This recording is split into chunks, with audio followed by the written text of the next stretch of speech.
이 시간 함께 나누실 하나님의 말씀 보겠습니다. 요한복음 20장 19절부터 23절 그리고 사도행전 2장 1절부터 4절에 있는 말씀입니다.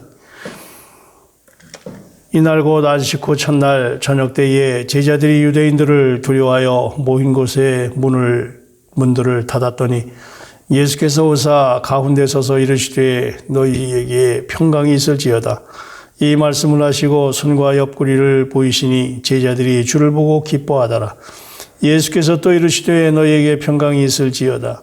아버지께서 나를 보내신 것 같이 나도 너희를 보내노라. 이 말씀을 하시고 그들을 향하여 숨을 내쉬며 이르시되 성령을 받으라. 너희가 누구의 죄든지 사하면 사하여질 것이요 누구의 죄든지 그대로 두면 그대로 있으리라 하시니라. 아멘. 사도행전 2장입니다.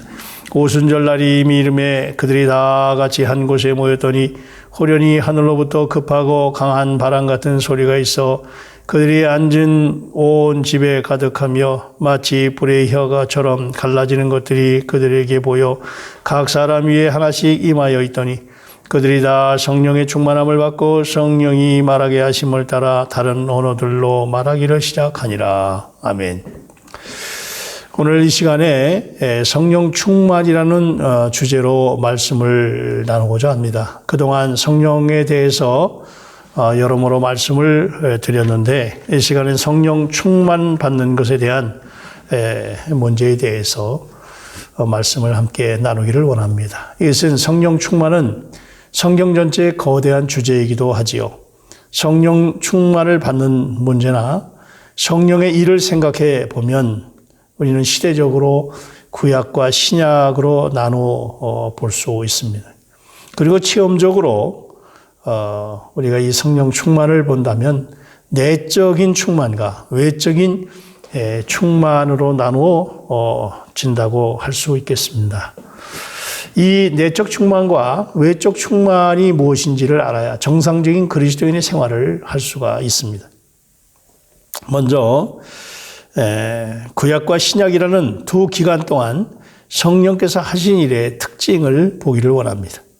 구약과 신약이라는 두 기간 동안 성령께서 하신 일의 특징 첫 번째는 구약에서는 하나님의 영이 외적으로 사람들에게 임했다고 하는 사실입니다. 또한 신약에서는 사람 안에 거주하신다는 것입니다. 내주하신다 그런 말이죠. 구약에서는 흔히 하나님의 영이 사울에게 크게 임하심으로 라고 같은 표현을 보게 되지요. 이것은 하나님의 영이 사람에게 임해서 하나 사람을 감동시켜서 어떤 일을 하게 하는 것을 의미합니다. 비록 하나님의 영이 사람에게 임해서 사람을 감동시키는 일이 아주 빈번히 일어났지만 원칙적으로 그 당시에 하나님의 영은 사람 안에 들어와서 사람 안에 거주하거나 사람과 연합하지 않았다는 말입니다. 그렇기 때문에 때로는 그 영을 거둘 수도 있었다. 시편 51편에 보면 말씀하고 있습니다. 그러나 신약 시대에서는 성령께서 사람 안에 들어와서 사람과 연합하기를 시작을 했고 더욱이 성령은 영원히 사람 안에 살고 사람과 분리되지 않았습니다. 이렇게 해서 하나님은 사람과 영원히 임마누엘 하실 수 있게 됐습니다. 두 번째는 구약에서는 하나님의 영이 사람에게 임함으로 사람을 감동시켜서 하나님의 일을 수행하게 하셨다는 것과 그 중점에 사람에게 능력을 주는 것임을 주고 계심을 볼 수 있습니다. 구약에서 하나님의 영은 끊임없이 거룩한 능력으로 사람에게 임해서 사람을 감동시키고 하나님을 위해서 일하고 사탄과 싸우고 대언하게 하셨습니다. 때로는 뛰어난 지혜로 임하셔서 사람이 하나님을 위해서 일을 처리할 수 있도록 하셨던 것을 볼 수 있습니다. 하나님의 영이 모세에게 임했을 때에 바로와 싸울 수 있었고 하나님을 위해서 대언할 수 있는 힘을 얻게 되었습니다.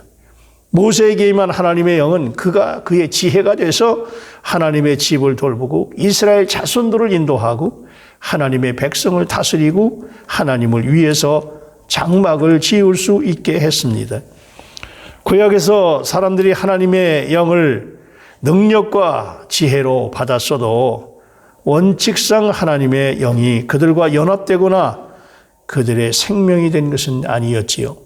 그렇기 때문에 하나님의 능력은 소유하고 있었지만 하나님의 본성은 전혀 지니지 않은 사람들이 많았습니다. 예로 삼손 같은 입니다. 삼손은 자신에게 임한 초자연적인 능력을 받았어도 자신 안에 하나님의 본성은 조금도 갖지 못했습니다.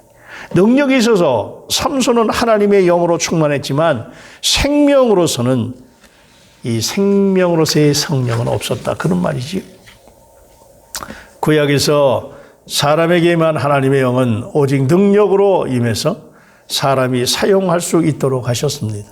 그러나 신약에서 사람에게 임한 하나님의 영은 인격으로 오셔서 사람들이 순종해야 할 주가 되셨습니다.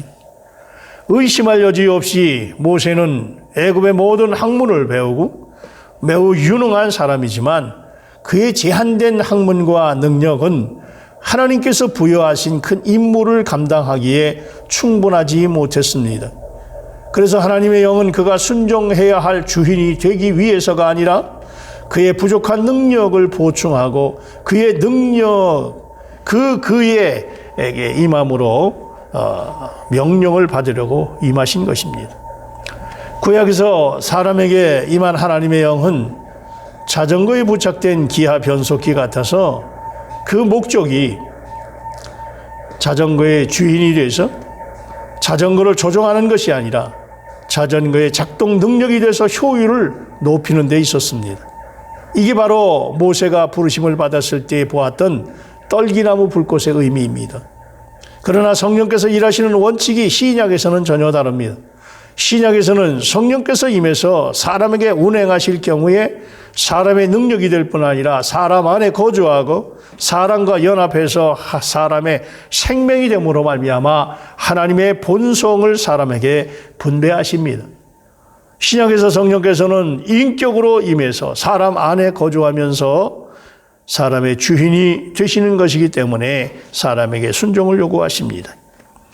지금 성령은 우리의 주이시고 하나의 인격이십니다. 성령은 우리의 능력일 뿐만 아니라 우리의 주이십니다. 그러기에 성령은 자전거에 달린 기아 변속기일 뿐 아니라 자전거가 출발하고 멈추는 것, 전진하고 후퇴하는 것을 결정하고 실행하는 운전수이십니다. 구약 사람들은 성령의 내주하심을 체험하지 못했고 오직 외적으로 하나님의 영의 임하심만을 체험했습니다. 그러나 신약 시대의 사람들은 양면을 다 체험할 수 있습니다. 여기에서 성령 체험의 순서로 말한다면 우리는 먼저 성령의 내주하심을 체험해야 하고 그 다음으로 성령의 외적인 그 임하심을 체험해야 합니다. 신약 시대에서 성령의 내주하심이 외적으로 사람에게 임하는 근거가 되기 때문입니다. 예수님은 성령의 내주하심을 체험한 첫 번째 사람이지요. 주님이 잉태하셨을 때 그분은 성령을 속생명으로 체험하셨습니다. 우리 예수님은 성령으로 잉태되셨기 때문입니다. 주님은 태어나신 때부터 성령으로 충만하게 되었다고 말할 수 있습니다. 주님께서 한면으로는 가난한 집의 목수의 사람으로 아들로서 겸손히 생활할 수 있었고 또 한면으로는 하나님의 율법을 따라 행할 수 있었던 것은 전적으로 그분의 생명이신 성령에 의한 것입니다. 그 후에 주님께서 30세가 돼서 하나님을 위해서 일하러 나오셨을 때에 요단강에서 세례를 받는 동안에 성령께서 비둘기처럼 그 위에 임하셔서 외적인 성령으로 충만하게 되신 것이지요. 주님들을 이어서 사도들도 성령의 내주하심을 체험하고 또한 밖으로 외적으로 성령의 임하심을 체험했습니다. 주님이 부활하신 날 밤에 제자들이 함께 모여 있을 때에 그들 가운데 오셔서 숨을 내쉬며 가라사대 성령을 받으라 말씀하셨을 때에 성령의 내주하심을 체험하고 50일 후에 즉 오순절 날에 외적으로 임하는 성령의 능력을 체험했습니다. 그래서 오순절날에 이미 이름에 그들이 다 한 곳에 모였더니 호련히 하늘로부터 급하고 강한 바람 같은 소리가 있어 그들이 많은 온 집에 앉은 온 집에 가득하며 마치 불이 혀처럼 갈라지는 것들이 그들에게 보여 각 사람 위에 하나씩 임하여더니 그들이 다 성령의 충만함을 받고 성령의 말하심을 따라 다른 언어들로 말하기를 시작했다고 오늘 본문에 말합니다. 사도들은 큰 권능을 받아서 복음을 전하고 수천만 명의 구원을 받았지요. 이후로 성령을 체험하고자 갈망하는 사람들은 모두 성령의 내주하심과 외적으로 임하심을 동시에 체험할 수 있게 됐는데 이것에 대한 증거는 고넬료의 집에서 일어났습니다. 다시 한번 강조해서 말씀드립니다. 오늘 이 신약시대에 이 성령시대에 살고 있는 은혜시대에 살고 있는 오늘 우리는 먼저 내적인 성령의 체험이 중요합니다. 내적으로 성령이 충만하지 아니하고 외적인 성령에 의해서 움직이는 많은 사람들은 교만하거나 넘어지는 많은 사람들을 볼 수가 있기 때문입니다. 내적으로 예수 생명으로 충만해야 된다. 그런 말입니다. 그 이후에 외적인 충만을 갈구하고 또 외적인 충만이 이미 임했음을 우리는 알게 됩니다. 그러면 성령으로 충만하게 되기 위해서 우리는 먼저 객관적인 사실의 안과 밖의 양면이 하나님에 의해서 다 이루어졌다는 사실을 알고 믿어야 합니다. 속생명이신 성령은 부활하신 날 밤에 주어졌고 밖에 외적으로 능력으로 임하는 성령은 오순절 날에 임했습니다. 성령의 임하심은 주 예수님께서 십자가에 못 박히신 것 같이 모두 이루어진 사실입니다. 오늘날 주님이 다시 십자가에 못 박히실 필요가 없는 것처럼 성령이 다시 강림하실 필요가 없습니다. 지금 문제는 우리가 이것을 믿음으로 받아들이는 데 있습니다. 우리가 성령을 받아들이는 정도가 성령께서 우리를 채우시는 정도입니다. 그러면 안으로 성령 충만을 받아서 생명의 장성한 분량에 이르는 길은 무엇인가? 즉 내적 성령의 충만은 무엇인가? 먼저는 자신을 비우는 것입니다. 성령으로 거듭나기 위해서 우리는 먼저 자백하고 회개하고 그리스도께서 우리를 위해 죽으신 사실을 받아들여야 합니다. 마찬가지로 성령으로 충만하게 되기 위해서 우리는 먼저 우리가 그리스도와 함께 죽은 사실을 받아들여야 합니다. 그리고 나서 죄와 세상과 육체와 자아와 탁월한 능력을 처리해야 합니다.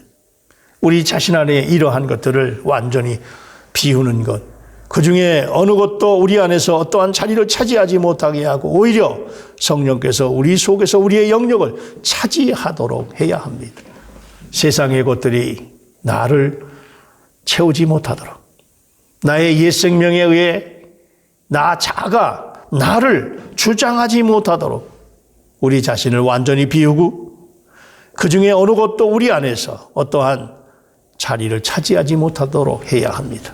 만약 우리가 성령의 요구에 응해서 제어해야 버릴 것을 제하고 버릴 것을 버리고 자신을 비운다면, 그래서 성령으로 우리 안에서 모든 권위를 지니게 한다면 자동적으로 성령은 우리에게서 충만하시고 우리는 주관적으로 성령의 충만함을 체험하고 누리게 될 것입니다. 주관적 체험 말입니다. 두 번째는 믿는 것입니다. 우리가 모든 것을 처리하고 자신을 다 비운 다음에 성령께서 속에서부터 우리를 충만하게 하실 것을 믿는 것입니다. 그래서 늘 예수의 이름을 부르고 어떤 상황과 환경 속에서도 내 마음 속에서 늘 주 예수여, 주 예수여.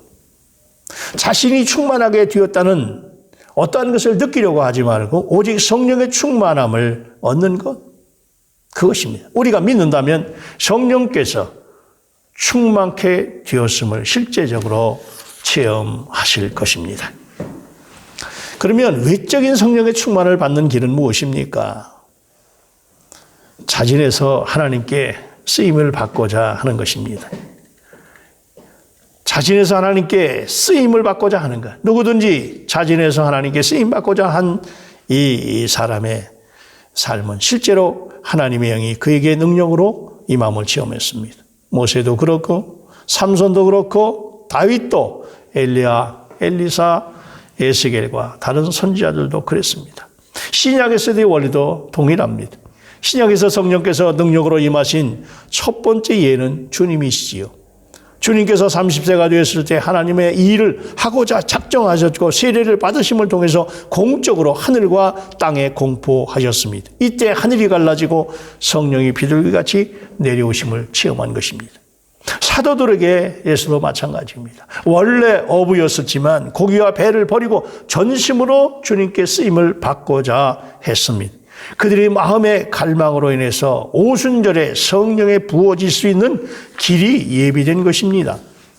오늘날 많은 사람들은 예수 그리스도를 구주로 믿고 구원받았지만 자신을 그리스도께 드리기를 거부합니다. 자신의 본래 위치에서 지체하면서 주님께서 자신을 사용할 수 있도록 허락하지 않습니다. 그렇기 때문에 소수의 사람만 외적인 성령의 충만을 얻게 되고 이러한 체험이 신비스럽고 귀하게 보이는 거지요. 두 번째는 또한 믿는 것입니다. 일단 우리가 자신을 드리고 하나님께 온전히 쓰임받고자 한다면 우리는 성령의 외적 충만과 부어주심을 믿어야 합니다. 만일 우리가 하나님께 기꺼이 쓰임받기를 원하고 성령의 부어주심을 믿는다면 성령의 외적인 능력이 우리에게 나타날 것입니다. 그렇기 때문에 성령의 외적인 충만을 위해서 특별히 구할 필요도 없습니다. 우리가 할 일은 자리에서 일어나 하나님의 부르심에 응하고 주님께 자신을 의탁해서 주님께서 원하신 대로 하게 하고 내가 여기 있사오니 나를 보내주옵소서. 나를 사용하시옵소서. 결론적으로 말씀드립니다. 내적으로, 외적으로 성령이 충만하게 되는 것은 영광스러운 일이지요. 이 일 또한 하나님께서 아브라함에게 약속하신 축복을 이루는 길입니다. 갈라디아서 3장 14절에 보면 이는 그리스도 예수 안에서 아브라함의 복이 이방인에게 미치게 하고 또 우리로 하여금 믿음으로 말미암아 성령의 약속을 받게 하려 함이라고 말씀하셨습니다. 한면으로는 우리가 자신을 더 비움으로 이 세상의 어떠한 것, 이 옛 생명에서 나오는 어떠한 것들, 이 모든 것들을 비워내므로 성령께서 하나님의 충만으로 안으로부터 우리를 채우시고 이로써 하나님의 영광스러운 형상을 나타낼 수 있도록 하시기를 바랍니다. 예수가 흐를 수 있도록. 또 한면은 우리는 주님께서 자신을 더 드림, 주님께 우리 자신을 드림으로 주님께 쓰임을 받도록 해야 합니다. 그럴 때 성령께서 우리에게 풍성히 임해서 우리에게 능력과 은사를 주심으로 우리는 하나님을 섬기고 하나님의 대적인 사탄을 처리하고 하나님 나라를 가져올 수 있을 것입니다. 사랑하는 성도 여러분, 우리 모두 내적인 성령의 충만함으로 즉 예수 생명으로 충만해지고 그 후에 외적인 성령의 능력에 어떠하심을 믿음으로 말미암아 이 어려운 세대 속에서 성령 충만함으로 날마다 삶 속에서 승리하는 저와 여러분 되시기를 주의 이름으로 축원합니다. 사랑과 은혜가 충만하신 하나님 감사합니다.